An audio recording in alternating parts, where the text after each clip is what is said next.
বন্ধুরা আবার একটা ভিডিও নিয়ে চলে আসলাম। দেখো চিড়ে ভাজা করব। তেলটা গরম হয়ে গেছে। এই দেখো আগে বাদামটা ভেজে নেব।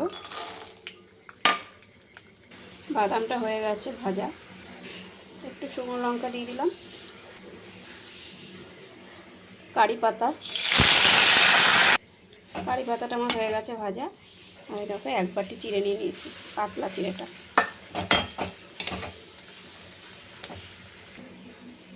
একটু লবণ দিয়ে দিলাম,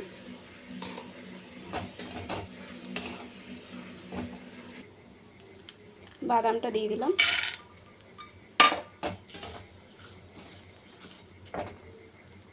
এই দেখো বন্ধুরা হয়ে গেছে, এটা নামিয়ে দেবো। দেখো কত সুন্দর কালার লাগছে। এই দেখো বন্ধুরা চিড়ে ভাজাটা হয়ে গেছে। দোকানের থেকেও বেশি টেস্টি হয়েছে। তোমরা এরকম করে বানিয়ে খেয়ে দেখবে, খুব সুন্দর টেস্টি হয়েছে। আর আমার চিড়ে ভাজাটা কেমন লাগলো অবশ্যই কমেন্ট বক্সে জানাবে আর একটা শেয়ার করে দেবে। তোমরা কিন্তু অবশ্যই এটা বানিয়ে খাবে।